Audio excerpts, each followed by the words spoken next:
La mitral y la aorta. Entonces, llega la sangre acá al ventrículo. ¿Este qué sería? Volumen diastólico. Luego la sangre va a ser inyectada a la aorta. Eso que es botado es el volumen sistólico. Pero el volumen que queda al final de esta, a la hora que se inyecta esta sangre, va a quedar un remanente. ¿Cómo se llama? El volumen telesistólico. Y recalco bastante en esto porque cuando hemos estado llevando la clase en el ciclo de verano, muchos se confundían porque no sabían definir el volumen telesistólico, volumen telesistólico. Entonces, a la hora de la aplicación de esto, no podían encajar bien los conceptos. ¿Sí se entendió esta parte?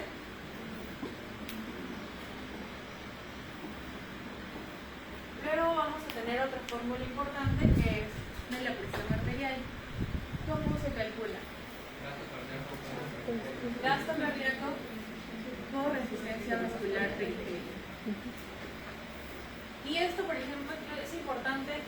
¿Cuál es el tipo de shock donde vamos a encontrar un gasto cardíaco alto?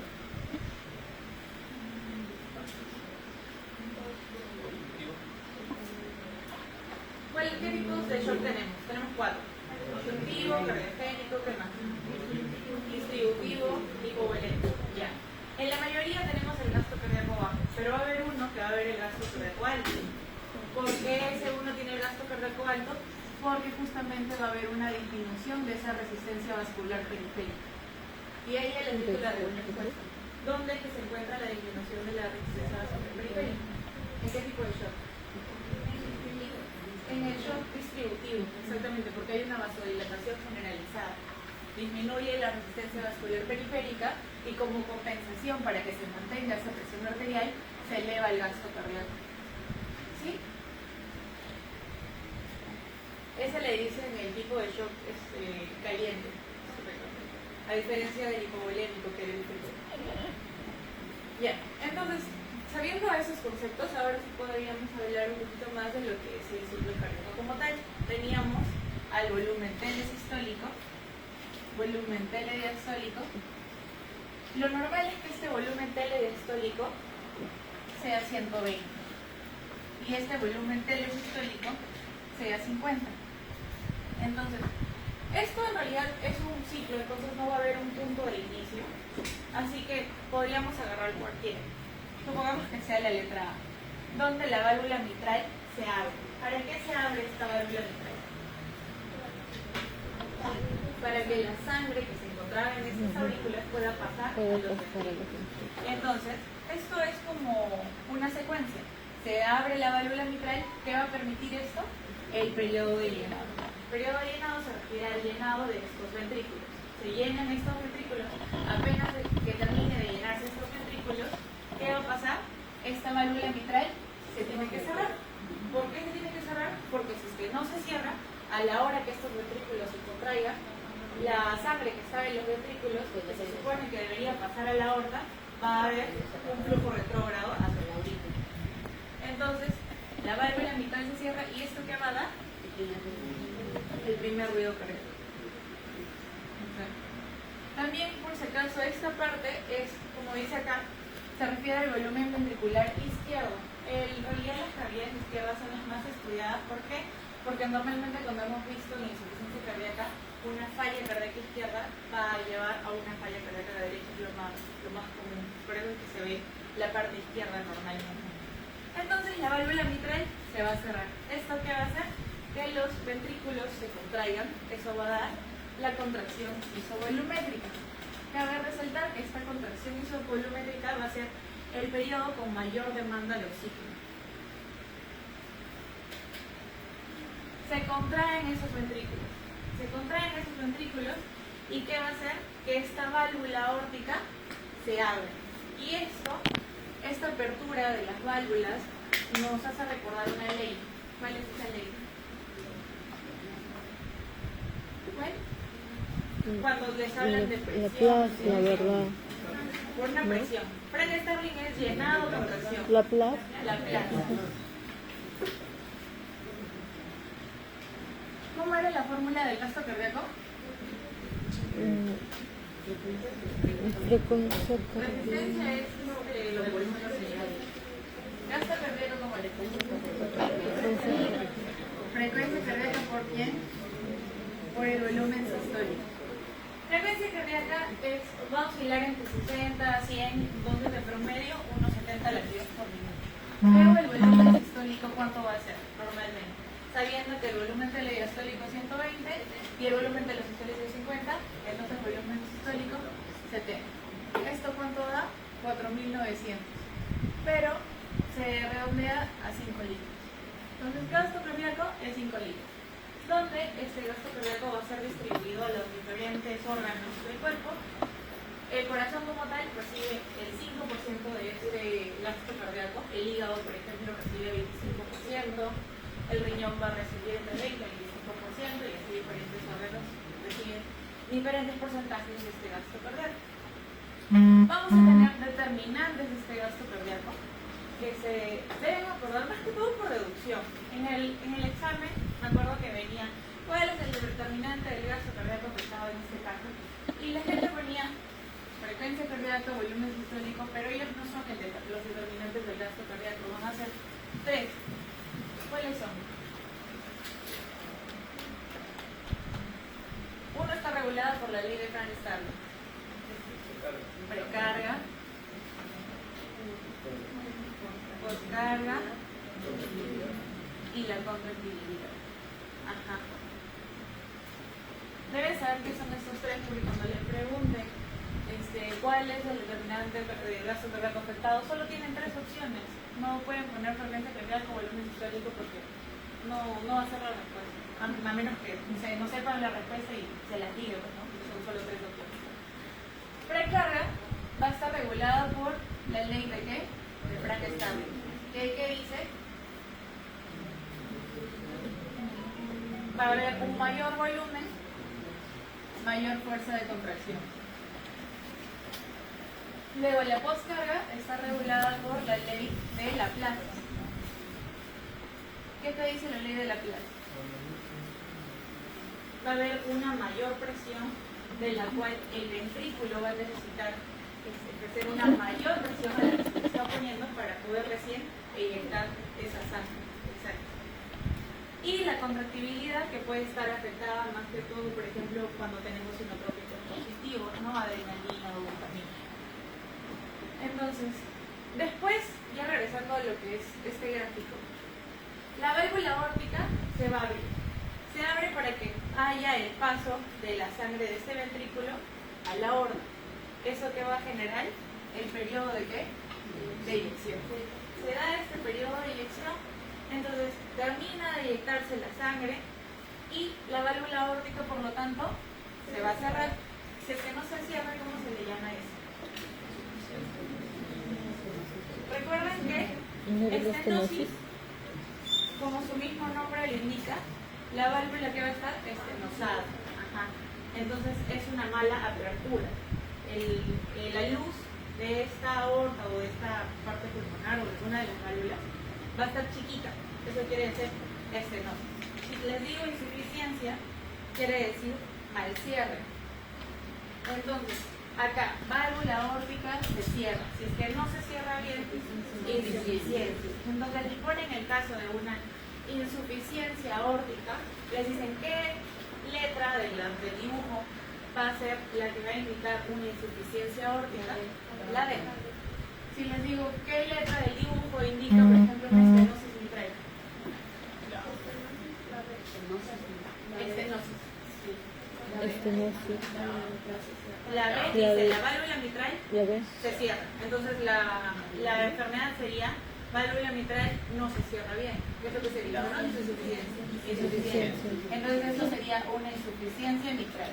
Pero si les digo que es estenosis mitral, o sea, no se abre bien, esa es estenosis. ¿Sí me dejan entender con ese proceso? Entonces ahí resuelven varias preguntas sabiendo qué válvula se va a abrir, qué válvula se debe cerrar. Luego, para simplificar esta parte, vemos que tanto la contracción isovolumétrica como el periodo de llenado, ¿qué van a abarcar? La sístole. Entonces, ¿qué incluye la sístole? Si les preguntan, incluye la contracción isovolumétrica y el periodo de eyección. ¿Qué incluye la diástole? Es la relajación isovolumétrica y el periodo de eyección. Entonces, sabiendo lo normal, ya podríamos saber lo patológico.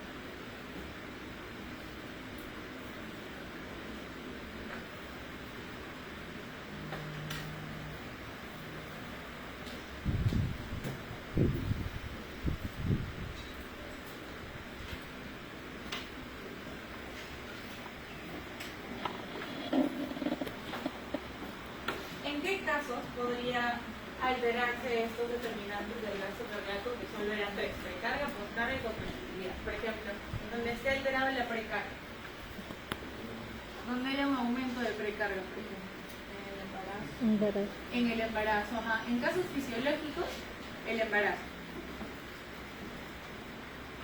Ya, ¿qué más? Al levantar las piernas, por ejemplo, en los atletas. Eso es un caso fisiológico donde aumente las precargas, pero vamos a tener casos fisiopatológicos. ¿Cuáles son?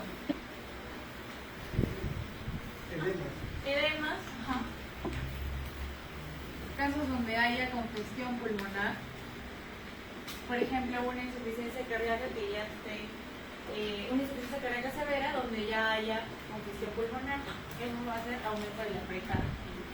En aumento de la postcarga, ¿qué encontramos? ¿Qué ejemplos? Fisiológico el ejercicio. ¿Cómo? El fisiológico el ejercicio.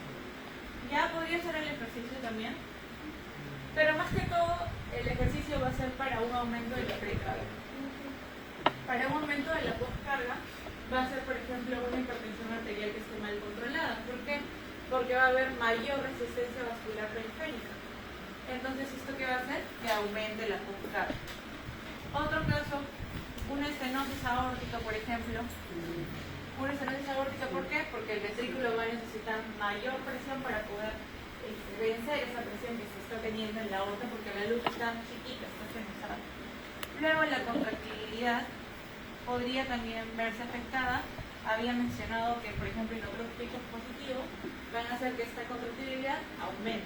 Pero ¿cuándo podría verse disminuida? ¿En qué patología? Un infarto. Un postinfartado tal vez. Ajá. ¿Qué más? Por ejemplo, en una miocardiopatía dilatada, ¿va a haber una buena fuerza de contracción? No, el ventrículo está súper dilatado. Entonces, vamos a ver en los casos de precarga.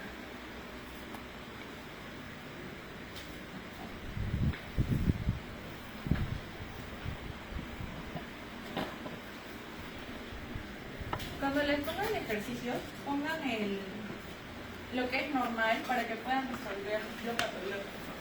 Volumen telediastólico 120, volumen telesistólico 50.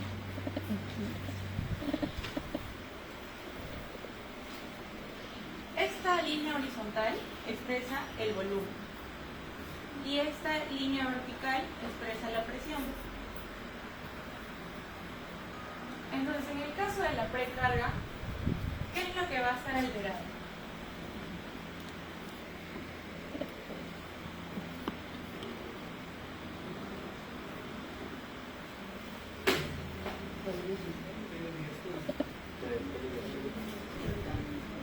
Por ejemplo, en una insuficiencia cardíaca reagudizada, ¿qué es lo que va a pasar? Que es un aumento de la precarga.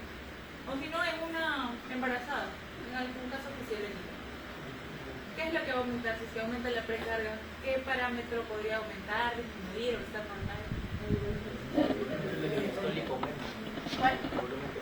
El volumen telediastólico. ¿Por qué? Porque está llegando más sangre a esos ventrículos. Por eso es que va a aumentar ese volumen telediastólico. Luego, ese volumen sistólico, ¿qué va a pasar? Si es que aumenta ese volumen telediastólico. También va a aumentar. Exacto, ese volumen sistólico va a aumentar. ¿Y qué pasa con ese volumen telesistólico? ¿Hay algún problema con la válvula aórtica? No. Entonces el volumen que va a llegar a los ventrículos, va a poder ser inyectado a la aorta correctamente. Entonces el volumen telesistólico va a estar normal, no se ve alterado. ¿Y cómo estaría la presión de inyección aquí? Recordando que es volumen sistólico entre volumen telediastólico. Este volumen sistólico está aumentado y el volumen telediastólico está aumentado. Entonces, ¿cómo estaría la presión de eyección? Aumentada también. La presión de eyección, por si acaso, una presión de eyección que esté normal debe ser mayor de 50%, más o menos. Si está menos, por ejemplo, de 40 a 49 tendría que estar intermedia, y si está menos de 40, entre 41 y 49 es intermedia, menos de 40 ya es una presión de eyección que está reducida. ¿Sí se entendió en la parte de la precarga? Eso que van a poner ejercicios donde haya una insuficiencia cardíaca reagudizada, cualquier patología donde haya congestión pulmonar, edemas, gestantes, atletas, donde vean que está llegando más sangre a los ventrículos. Luego va a ser la parte de la postcarga. Me olvidamos eso.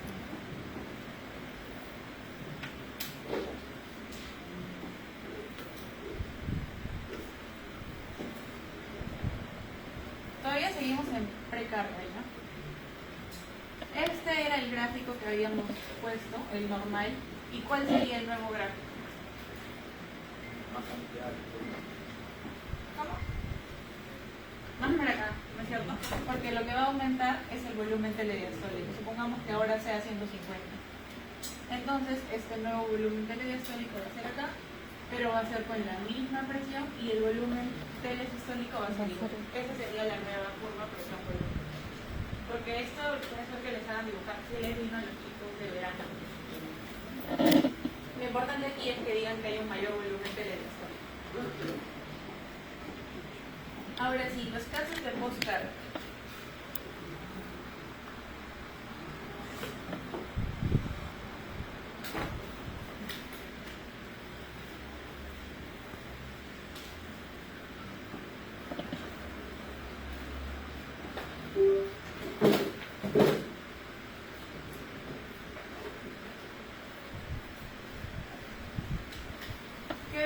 habíamos dicho que había aumento de la postcarga?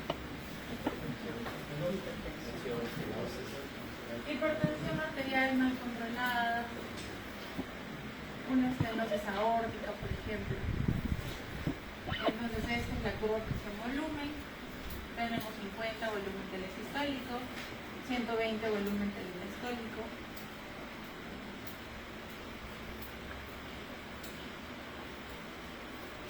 ¿Qué es lo que va a pasar aquí? ¿Qué es lo que se va a ver alterado?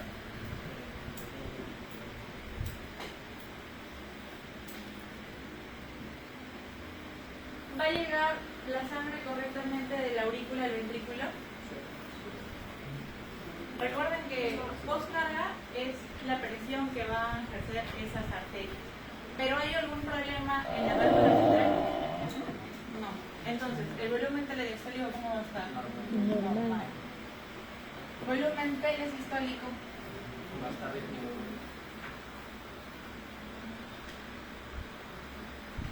¿Volumen telesistólico cómo va a estar? El volumen telesistólico habíamos dicho que era el volumen al final de la sístole. Entonces, ¿cómo va a estar? ¿Aumentado, disminuido, normal?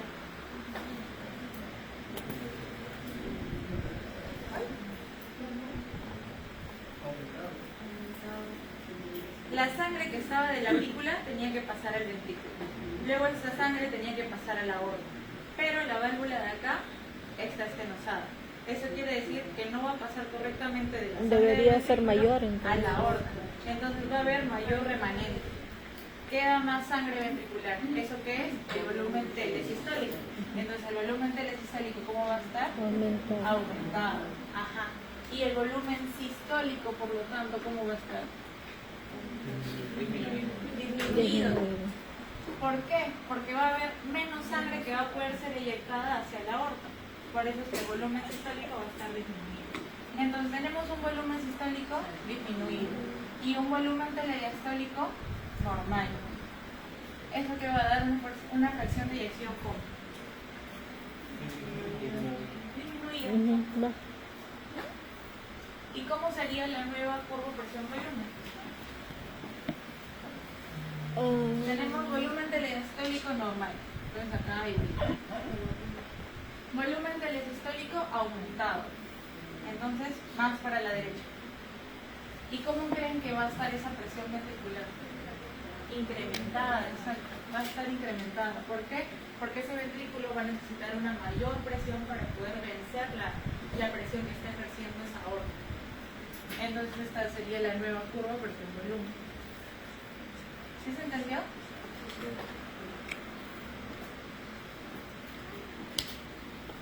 Luego tenemos la parte de contractilidad.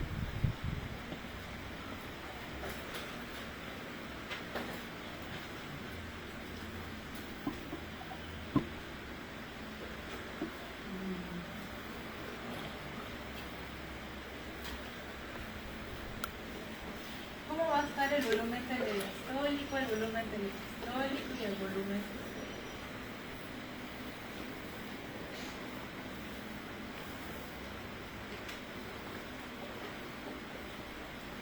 ¿Cómo va a estar? Volumen telediastólico. ¿Hay algún problema con las válvulas mitral, tricuspidia? No. Volumen telediastólico normal. Volumen telesistólico. El volumen al final de la sístole. ¿Cómo va a estar? Cuando hay, ustedes habían dicho la ley de Brackenstaff, fuerza de contracción, mayor volumen, mayor fuerza de contracción. Hay una mayor fuerza de contracción acá. ¿Qué va a pasar con ese volumen telesistólico? Va a disminuir. ¿Por qué? Porque el volumen sistólico va a ser mayor. Ajá. Toda esa sangre que está llegando al ventrículo, por más que sea normal, no esté aumentada, va como a haber una mayor fuerza de contracción. Esa sangre ventricular va a ser, poder ser eyectada con mucha más fuerza. Toda esa sangre va a irse a la aorta. Eso quiere decir que el remanente va a ser menor. Volumen telesistólico disminuido. Volumen sistólico aumentado. ¿Y cómo estaría la fuerza de eyección?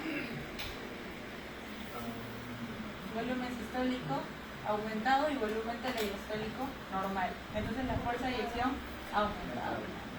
Exacto. ¿Y cómo estaría la nueva curva presión-volumen? Volumen telediastólico normal. Volumen telesistólico disminuido, entonces más para la izquierda. Y la presión, ¿cómo creen que sea? Se está teniendo una mayor fuerza de compresión. Aumentada. Ajá. Entonces, esta es la nueva curva del volumen. ¿Sí se entendió los tres casos? Si es que les dan también un ejemplo, por ejemplo, de una fístula arteriovenosa, ¿qué determinante del gasto cardíaco estaría afectado? Fístula. Arteriovenosa.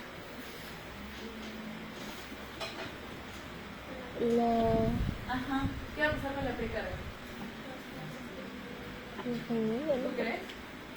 Va a llegar mayor sangre a los ventrículos, al clavículo y a los ventrículos. Por ende, en una fístula arteriovenosa va a haber aumento de la precarga. Todo donde vean que hay un aumento de volumen es aumento de la precarga. Cualquier cosa que vean aumento de presión, aumento de la poscarga. Y más que todo inotrópicos positivos, aumento de la contractibilidad. Si es que le dicen un ventrículo que está muy dilatado, disminución de la contractibilidad. ¿Sí me dejan entender con todas las curvas de presión volumen?